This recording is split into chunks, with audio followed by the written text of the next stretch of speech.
Hey, what's going on everybody? And as we prep for our upcoming new upload schedule, I wanted to make Mondays focused on settlements, and I don't expect to be having a new settlement build every single week. So I decided to come up with a new series, which you already know what it is because you saw the title and you clicked on the video, a settlement building tips series where I will be giving you tutorials to help improve your settlement game. So you might be wondering, why am I looking at this ugly, repetitive wall in front of you? Well, today's little tutorial is about repetition of textures and how much of a difference it really makes for your settlements.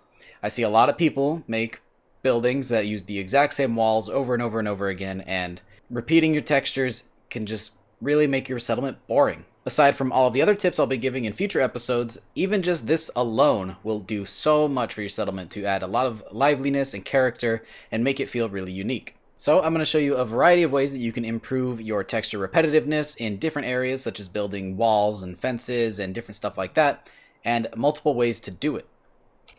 So firstly, if you're building without mods, I'm going to show you a vanilla way to fix your repetitive textures. So for starters, we're going to get rid of two of these here, and using some of the vanilla options like the shack wall and then the other shack wall, just like that, we already have fixed our repetitive textures. Now, if you're doing an entire building, that might get a little bit difficult because there's only about 3 or 4 items in the base game, which brings us to our next section, and that is going to be mods. The use of mods like Workshop Rearranged adds so many new options to your different walls, and not just for wood, but for metal as well and concrete, and there's lots of ways to give it character, including ways you might not think. For example, using half walls to break up the section. So instead of using this, we'll bring this section over here, and we can throw these in the middle to give a nice transition between styles. And then we could even go on to, say, the wall that we had before, and you'll see that it really blends nicely together. The same goes for other mods that add in even more walls, like Thematic and Practical, other things. You can just get so much more out of your settlement, as you can see, by using different mods to achieve this. So maybe you're somebody who builds with, say, the barn section or the warehouse section. Both apply here. Now, luckily, these both include some damaged walls already, which really help to, again, break up those textures and bring character. But again, even still, those are a lot of the same wood planks. Now, this does look nice, don't get me wrong, but maybe you don't want gaping holes inside of your settlement. So one thing you can do is, and this doesn't have to be with mods, you can do this vanilla as well, using Place Anywhere, if you have access to it, is to put wood walls behind it, which will help fill in those gaps.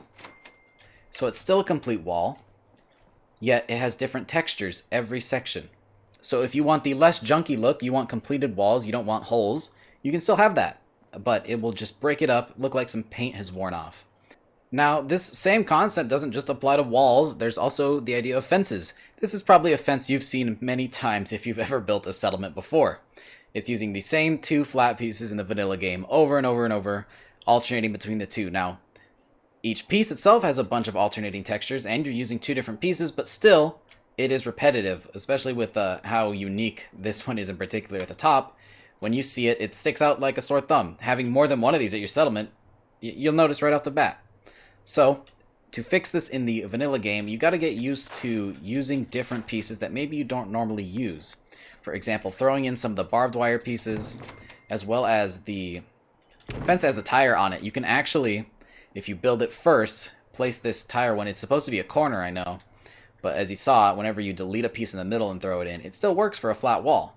And that immediately helps to break up the textures a little bit. Now, this is technically the same as this fence, but with barbed wire, so what we can do to fix that one is flip it around backwards. And now it looks a whole lot different.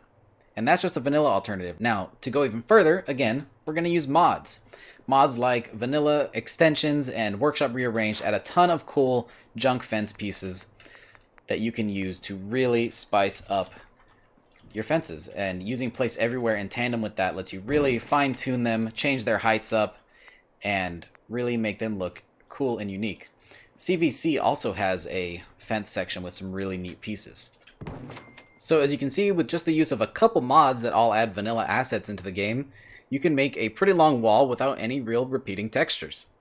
Now, to take that a step further, just to add a little bit more detail and character, you can add some things to the front and back of your wall to make it stand out and feel more defensible. Using things like sandbags every once in a while really bring life to a wall and help with duller areas that use maybe flatter pieces like here. And again, just give it more character, make it more believable, and break up some of those textures. You can also throw in some tires, along with the tire fence that is available, as well as concrete barricades and cinder blocks, again, just to do exactly what we've been doing all video, add some character, and again, break up those textures. Even just that little bit that we did there, it wasn't perfect, and I know we kind of meshed some things together, but it looks nice. It looks like a real wall that you would find walking out in the Bethesda Creative Wasteland. So finally, just to really nail my point home, I've made the same 2x2 little house 3 times, each with a different method of changing the textures. The first one is with, well, no method at all really. It's the same 2x2 using all of the same pieces of wood and the same roof tiles. You've seen this house probably a million times when you started playing Fallout 4, and it works, don't get me wrong, but it can be better. So this one was made completely with vanilla assets. I did use Place Everywhere a little bit, but there are ways to do the same thing in the vanilla game. It's just a little more difficult. Here we have fixed some walls together to really blend the textures into each other. Add in this little flag, does break up the textures nicely and adds a little bit of dimension. And then also, this applies to roofs, not just walls.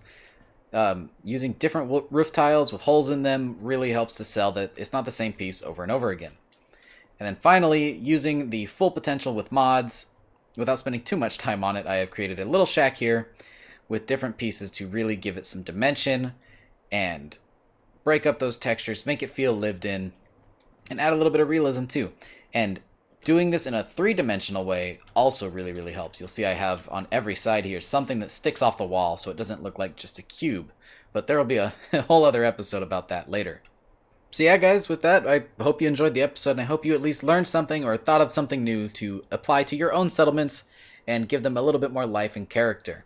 I think settlements building is something that just about anybody can do. The only thing that you may really need naturally is a little bit of creativity, but I'm hoping that with some tips that I introduced in this episode and will continue to introduce in future episodes, you can use these ideas to make your settlements better.